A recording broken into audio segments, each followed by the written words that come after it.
Hi and welcome to this third and final part of my tutorial on how to create an amazing PowerPoint dashboard that is dynamically updated from an Excel backend.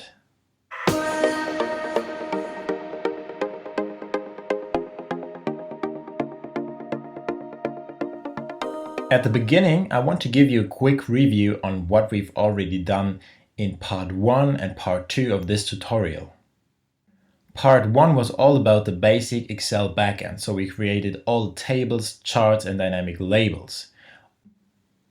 In part 2 of this tutorial, we went over to PowerPoint and started creating our dashboard design and connected all the charts and dynamic labels from the Excel backend to the PowerPoint dashboard. In this third and final part, we're going to code 2 VBA scripts that help us to automate the updating process for all the charts and dynamic labels in the PowerPoint dashboard.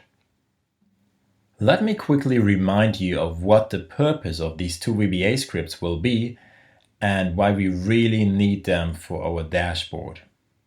Once we've successfully created both files in Excel and PowerPoint, saved them, closed them and reopened them, all the connections of charts and dynamic labels to the dashboard backend in Excel are not automatically updated if we do some changes in Excel. So as you can see with this example, if we want to update this value, this 8 executives, and change the value in Excel to 9, it will not be updated in PowerPoint. However, we could update it manually, like this. You see, both are still connected, however, the update is not automatic. So this is something we don't want to have. We don't want to do this manually, we want to do it automatically, right? And for this reason, what we're going to do is we code 2 VBA scripts. In order to start coding your own scripts in Excel VBA, which is the abbreviation for Visual Basic for Applications, you have to go to the Developer tab up there and then click on Visual Basic. In case you don't have that Developer tab displayed, you have to go to your Excel settings and activate the Developer tab. Now let's open our Visual Basic Studio. This will open a new window that should look just like this. And just to be clear, I won't give you an introduction to VBA programming because that would go way beyond the scope of this tutorial. However, I try to explain everything as simple as possible, and if you have some experience in VBA programming or programming in another language, you might just understand what I'm talking about. And if not, just pay close attention and follow my steps, and maybe at some point I will release a series on VBA programming that will help you to better understand what exactly I'm doing right here. So our first script will be some sort of a function, so a piece of code that we want to use over and over again but with different input parameters. For that purpose, we're going to insert a new module in the project management section on the left side, and this opens us a new window for this module. And now we can start coding our function in there. Let's start our script by defining our function. So we call it refresh. Actually, it's not a function, it's a sub what we use here. The big difference I know is that a function is able to return a value and a sub isn't. However, in that case, we don't need any values to be returned, so a sub should be just good enough. In the parentheses, in the first line, we define the input parameters. Now the formulation we chose here, the param array var as variant, allows us to input multiple values of any kind. Inside the sub, the first thing we do is we're gonna define 4 variables we're gonna need. 3 of them will be used to reference an object and 1 will be used to reference a string, which is basically text.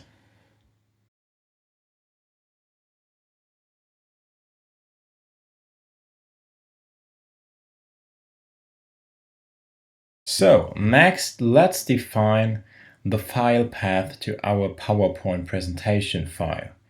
So let's just write a little comment so that we actually know what we are doing in each step. Just like this. Now we're going to use the variable espresso and put in the file path of our presentation file. Of course, you have to put in your own file path in that case and not just use mine. In the next step, we want to first check if the PowerPoint application is already running and maybe if our presentation file is already opened in PowerPoint. And if that's not the case, you want to open the PowerPoint application and our file. So we're going to do that by using a little error catching construct. So we're going to write on error resume next. And this basically tells the code to skip the next line if there's an error. And then we set our variable papp equals get object PowerPoint dot application.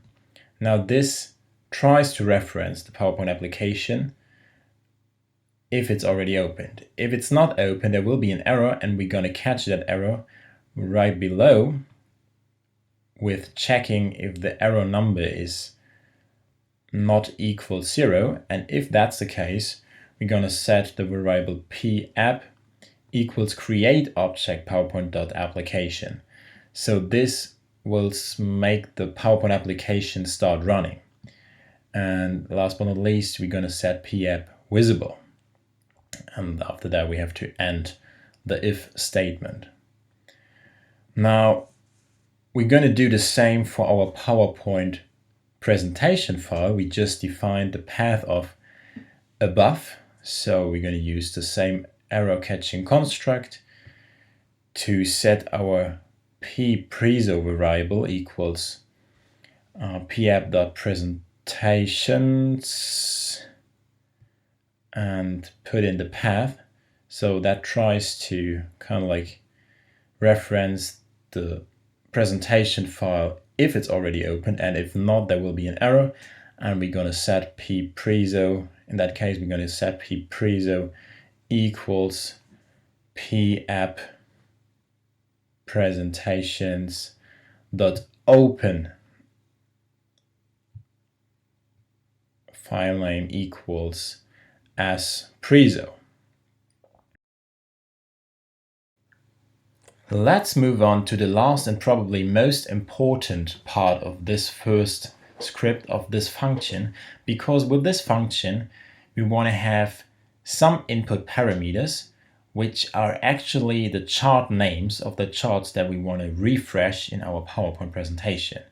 Now we want to take those input parameters and do something with them in this section of the function. First, we're going to define two additional variables, which are var size and I, both integers.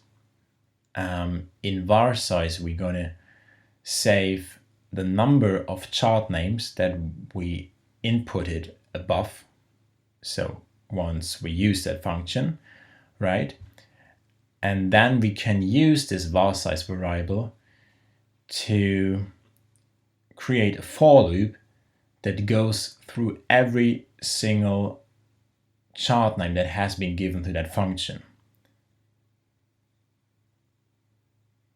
Just like this.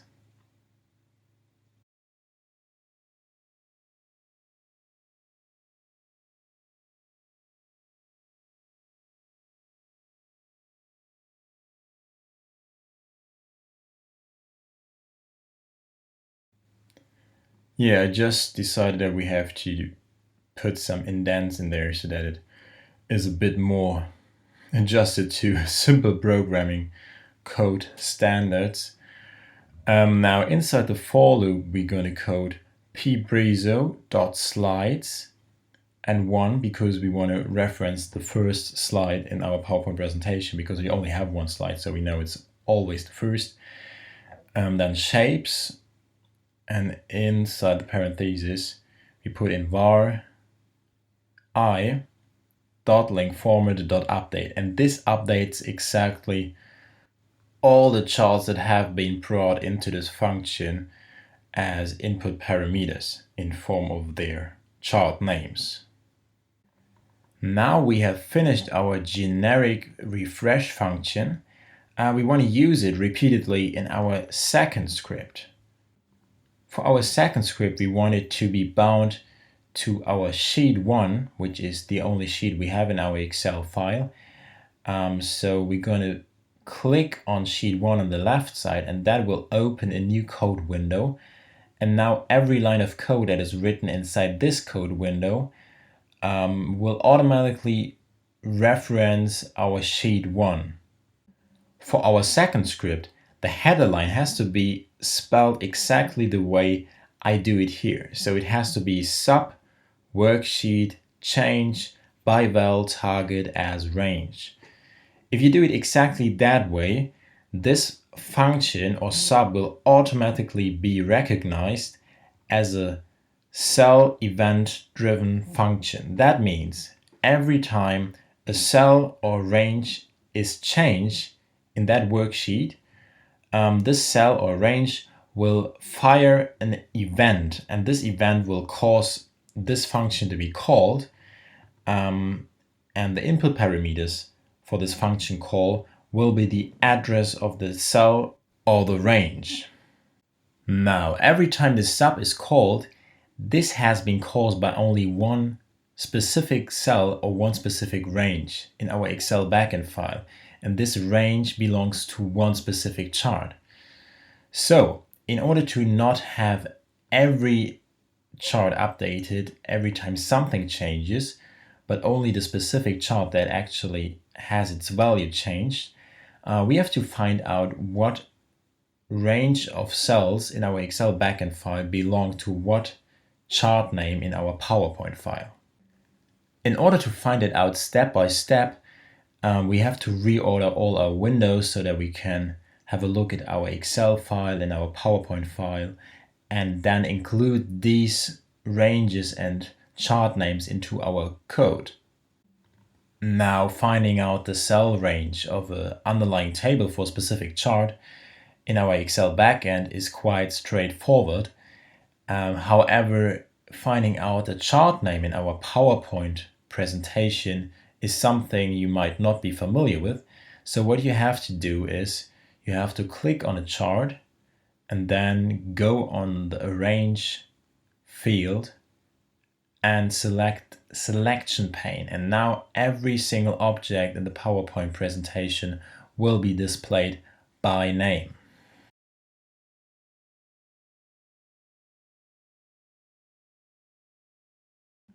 So let's go back into our Visual Basic Studio and I show you how to use those information in our script. So we're going to code if not application.intersect target, comma, range, and now we put in the range of our date dynamic labels in this case.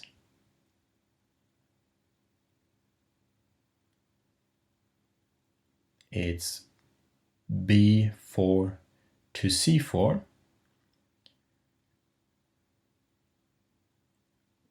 Is nothing.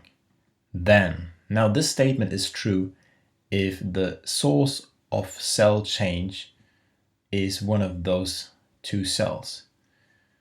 And if that's the case, we want to refresh both these dynamic labels in the PowerPoint presentation. So we're going to look up what is their name. Now we're going to click on them and the selection pane automatically shows us what the names are. In that case, we have names chart 47 and chart 48. So we're going to put it in there as input parameters for the refresh function. And now this function will be called if one of those two cells in the Excel backend sheet is changed. And this is exactly what we want. And we're going to do this for every single chart and every single dynamic label. And since this is a really repetitive task, let's just play some music while I'm doing this.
yeah, it seems like we just completed the creation of our 2 VBA scripts. So in order to find out if they work properly, let's just have a look how they react to a change in some cell in our dashboard backend. So let's just change this value and whoops, okay. Now, okay, we get a compile error. Seems like we forgot to end our if statement right here. Never forget to end your if statements. Be careful, people. Okay, now this is corrected and it works. Okay, perfect. You see, just change these numbers and they are updated immediately in our PowerPoint file. Same for this chart. Changes to 50% to 75%. Awesome. Now it seems like everything works and we just completed the total tutorial.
If you want to have a look at a demonstration of the final result, you find it right here.